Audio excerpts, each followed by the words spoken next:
500 farmers, merchants, and craftsmen fired a shot heard around the world when they challenged the most respected army in the world, the British Army.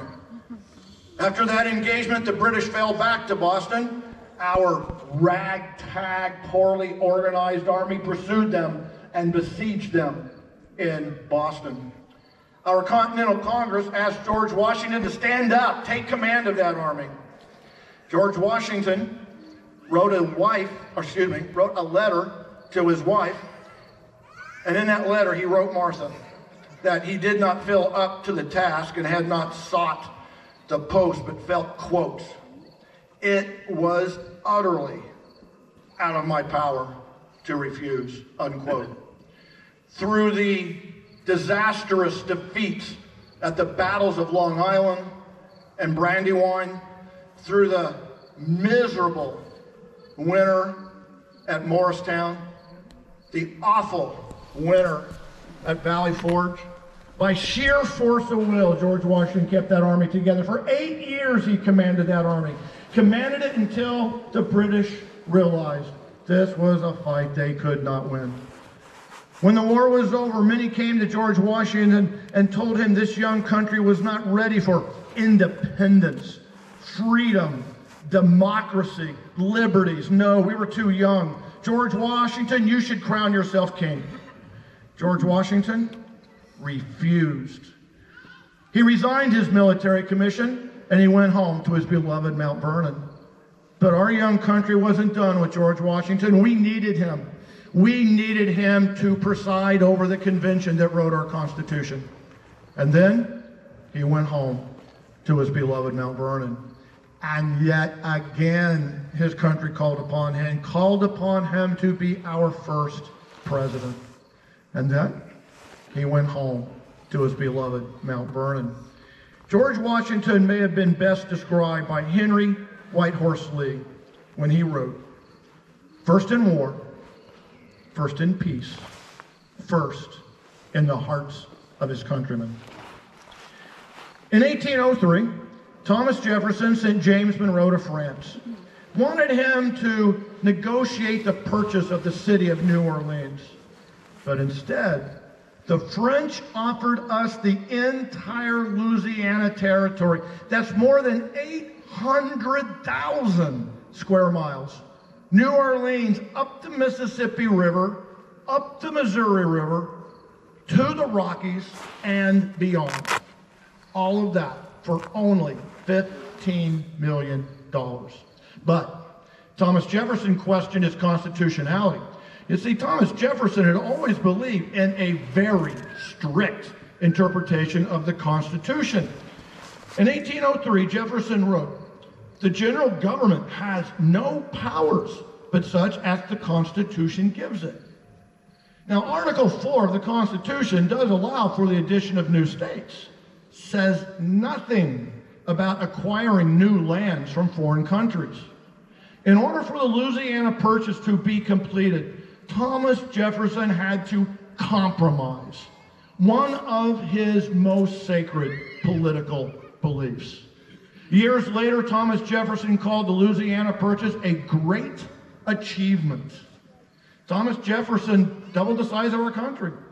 He showed us how to acquire new lands from foreign countries without resorting to war and violence and conflict.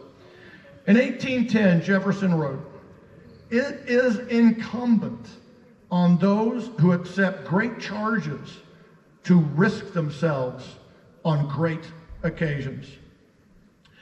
Less than 60 years later, our country would face its greatest challenge and crisis. Less than 2 months after Abraham Lincoln was elected president, South Carolina withdrew from the United States. 4 days after that, Abraham Lincoln wrote a letter to a friend. And in that letter, Lincoln wrote, "I fully appreciate the present peril the country is in and the weight of responsibility on me."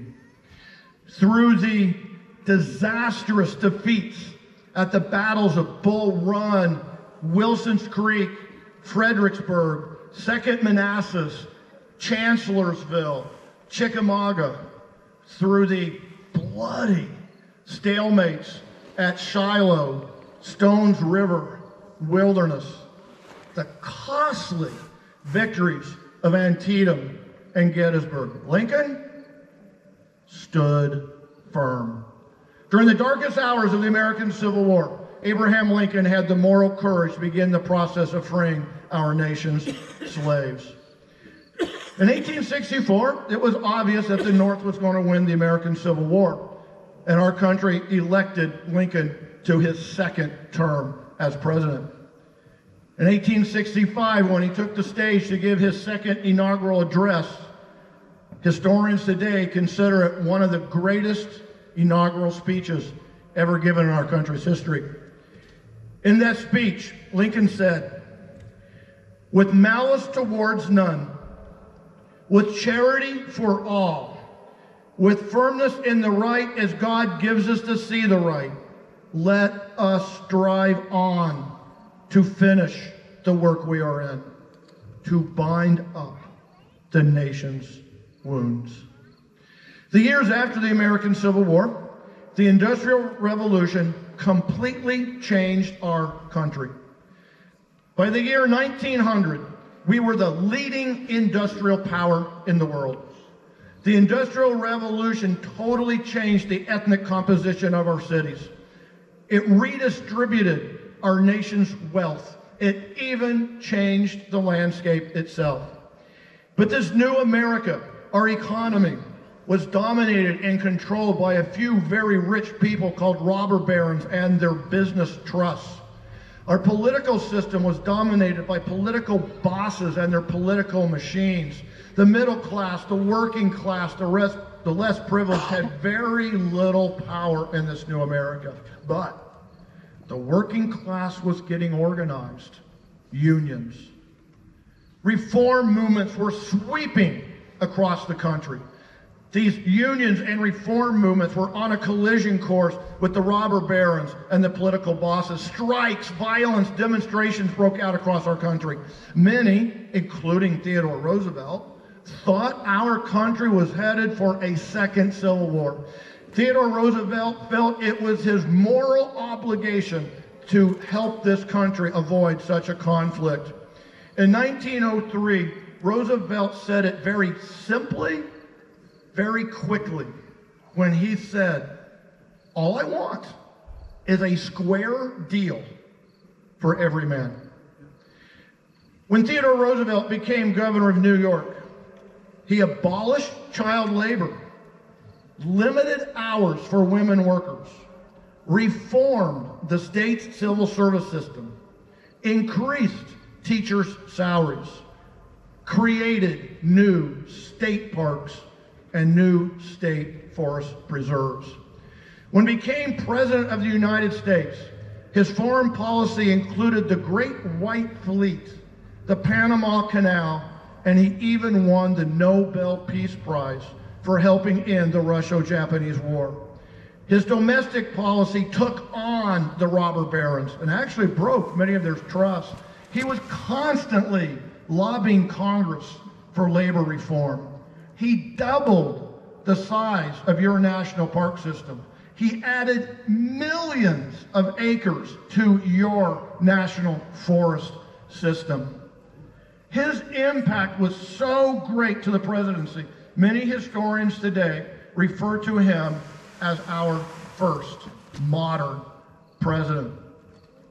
In 1913, Roosevelt wrote, "I acted for the public, for the common well-being of all our people, whenever and in whatever manner was necessary, unless prevented by the Constitution." Washington, Jefferson, Lincoln, Roosevelt. When their country needed them, they were there.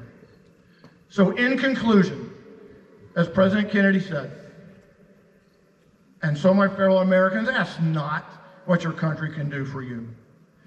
Ask what you can do for your country. My fellow citizens of the world, ask not what America can do for you, but what together we can do.